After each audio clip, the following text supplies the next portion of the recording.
প্রথমেই যমুনা টেলিভিশনকে ধন্যবাদ দিতে চাই, এই আন্দোলনে তারা অগ্রণী ভূমিকা রেখেছে।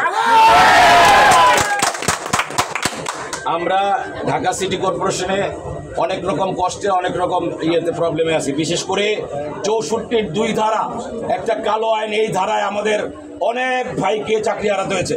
প্রায় 1,500-2 হাজার কর্মচারীকে সাবেক মেয়র তাপস সাহেব আমাদের এই 64-র 2 ধারায় বিনা নোটিশে, বিনা শোকজে, বিনা ইয়েতে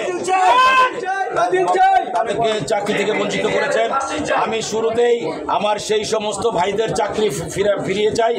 আর এখানে সচিব বলেন বা প্রধান প্রকৌশলী, এই দুজনের মধ্যে আমাদের কর্মচারীদের অনেক ক্ষোভ। এরা কট্টর আওয়ামী লীগের গোপালগঞ্জের লোক। আমরা নগর ভবনে কথা বলতে পারি নাই, আসতে পারি নাই।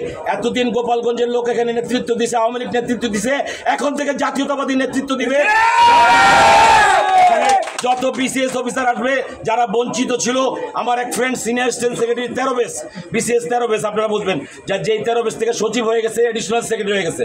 এখন থেকে বিসিএস যারা বঞ্চিত তাদের পদোন্নতি হবে, নগর ভবনে যারা বঞ্চিত তাদের পদোন্নতি হবে। এটা আমরা জোরালোভাবে চাই, আপনারা দেশবাসীকে জানিয়ে দেবেন। আমি আপনাদের মাধ্যমে প্রধান উপদেষ্টা অত্যন্ত প্রাজ্ঞ ডক্টর ইউনূস সাহেব, ওনার সাথে আমার 1993 সালে প্রথম পরিচয়। উনি যখন গ্রামীণ ব্যাংকের চেয়ারম্যান ছিলেন, উনি অনেক ভালো মানুষ। আমি ডক্টর ইউনূসের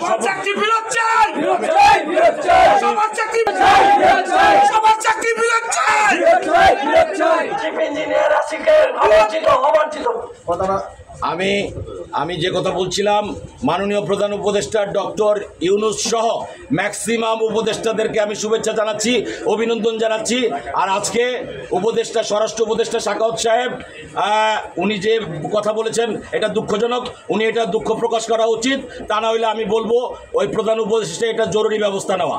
প্রধান উপদেষ্টা ওনাকে অপসারণ করে এই জায়গায় আরেকজন উপদেষ্টা নিয়োগ করার জন্য আমি আপনাদের মাধ্যমে অনুরোধ করছি।